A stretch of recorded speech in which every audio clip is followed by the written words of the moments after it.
My parents and I were sitting on the outskirts of the city in a small forest. There were stacks of money all around us, but it didn't make us happy at all. In fact, it was a complete disaster for us. Dad used the money to start a fire, trying to do what he could to keep us alive out in the cold. And we didn't spare a thought for the bills that were burned away. My mom cried bitter tears, as if life had lost all meaning to her. And Dad sat there, stricken, his face completely pale. The air was silent and filled with tension. Nobody knew what to say, or if they should even bother talking. I've never seen my parents like that. My once cheerful and positive mom and dad had suddenly aged dozens of years and turned into grief-stricken statues. Ugh, this stupid fake money. And there's so much of it. I had no idea that a whole fortune could turn into ash in a moment. There were hundreds of thousands of dollars around me, but it had no value. It was completely worthless. A fiasco. It was a complete fiasco.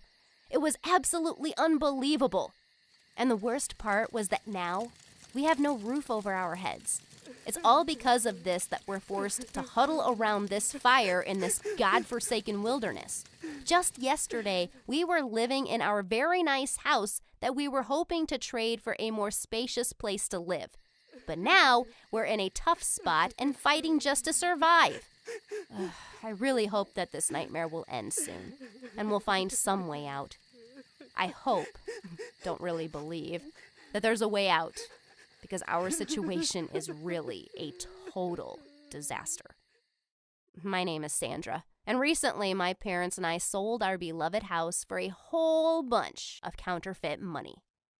Because of this, we were left on the street without a roof over our heads and without any way to survive.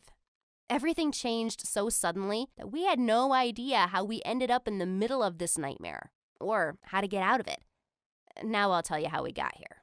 We really loved our house because it was built just for us. Everything in it was exactly the way my parents always wanted. The design, the plumbing, the household appliances, the furniture. They planned it out to the last detail. But there was one but. The house was very small, and over time it started to wear on us. So we started thinking about moving someplace bigger and better. And we started looking for a new place. As you've probably already guessed, my parents are pretty picky people, so the search wasn't easy. Dad didn't like some of the houses at all, but liked others. But Mom found flaws in them and categorically rejected them.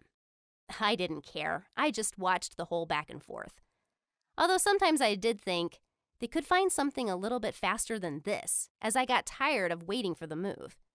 After 3 or 4 months, my parents managed to find a house that suited both of them. We were so glad about this that we made a deposit without hesitation. It took all our family's savings. Now we had to find good buyers for our current home and hand it over to kind, caring hands. This was a little easier because there were a lot of people who wanted to buy it from us, and all we had to do was choose the most suitable person to sell it to. Then Dad said that he decided to sell the house to his childhood friend. Of course, no one disagreed. On the contrary, we were even glad that he would come back to visit and remember all the good things that happened within these walls. The only thing left was to fill out all the documents, receive the payment, and send the money to the person selling us our new home so that we could become the full-fledged owners. It seemed like nothing could be simpler. But then the most interesting thing happened. A short aside. Dad's friend, Mr. Pepper, who wanted to buy our house, was a former classmate of his. Dad talked a lot about him and said that when they were kids, they were very close. And then they had a falling out and didn't talk for years. But then Mr. Pepper and Dad met by chance in a cafe, exchanged contact information, and started talking again.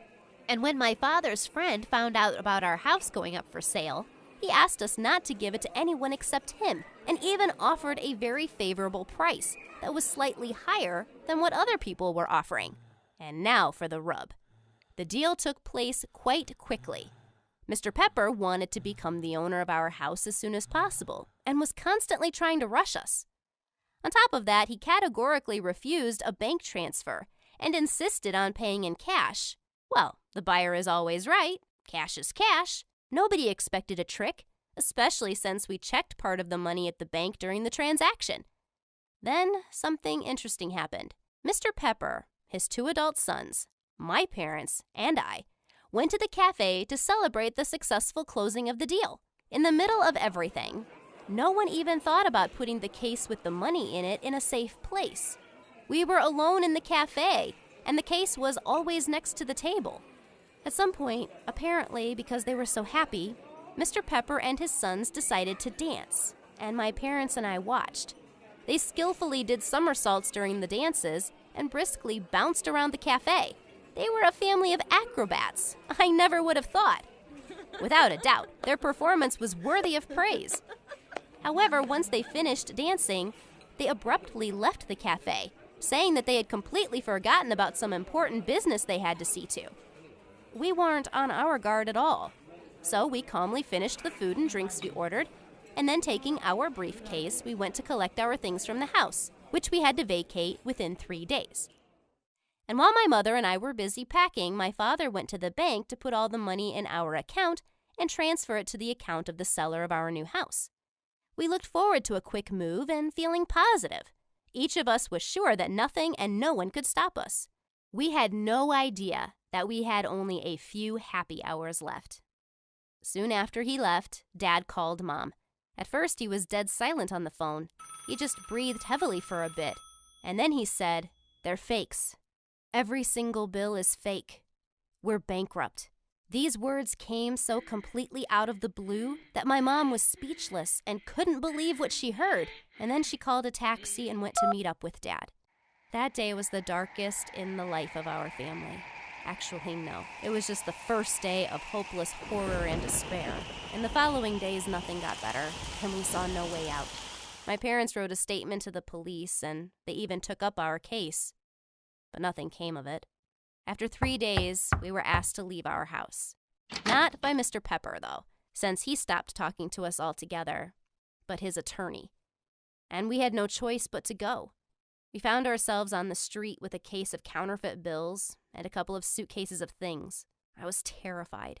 It felt like my life was over and that I would never smile again, be happy, or dream about the future. Since the seller of the house we were going to move into categorically refused to return the deposit to us, which, according to law, he was well within his rights to do, we were left on the street with $100 and no way to survive. Probably, if we had at least some relatives, we could have asked for their help. But unfortunately, we didn't want to bother our already burdened friends either. We spent 2 days on the outskirts of town in the forest in some horrible place. Dad went to the nearest gas station from time to time to charge his phone. And after 2 days, he got a call. It was Mr. Pepper. Dad became even gloomier, and in a hollow voice, he asked how he dared do what he did and whether his conscience tormented him. But Mr. Pepper only said that my dad had bullied him all throughout his childhood and left him among the losers, which caused him mental trauma and self-doubt. He also said that he spent hundreds of thousands of dollars on psychotherapy and now just decided to get a refund for the money he spent from my father's pocket. And so it became clear why he offered higher than market value for our house, why he insisted on paying in cash, why he invited us to a cafe to celebrate the successful conclusion of the deal, and what the stupid dance during which he and his sons switched the case was all about. But his motive was so shocking. He was holding a grudge from when they were kids. How can you be so vindictive and hatch a revenge plan for so many years? It's just incredible. At that moment, I even began to think back to when I insulted someone in kindergarten, for example, or the one time I took someone's toy in the sandbox. It was completely ridiculous. But still, Mr. Pepper didn't take into account one thing. From the day we filed a report with the police, a wiretap was installed on my father's phone, and the cops heard the whole conversation, which means now they had a specific suspect and evidence against him, so he was brought in very quickly. In total, we spent 7 days on the street, and then Mr. Pepper was arrested and evicted from our house. The deal was invalidated. I experienced an indescribable feeling when I went home again. My parents cried with joy and looked with tenderness at the painfully familiar walls. It's strange that now we were glad that we had a roof over our heads when earlier it seemed like something basic and not worthy of any special attention. Home. It's true happiness. Soon the trial took place, and Mr. Pepper, along with his sons, went to jail for forgery and fraud. It turned out that he wasn't only vindictive and cunning, but also mentally ill. This explained a lot. And in fact, we were glad that fraud was the only thing that occurred to him to do, and not something more serious, such as threatening people's lives or health. We decided to live a while longer in our cramped but cozy and beloved home. Moreover, after the stress we had gone through, we didn't want to think about any real estate transactions or moving at all. I just wanted to enjoy what we have and try to forget about the horror we had to go through as soon as possible. I hope we have only good things ahead of us. What would you do if you had a case full of a bunch of counterfeit money? Write your answers in the comments, like this video, and subscribe to our channel.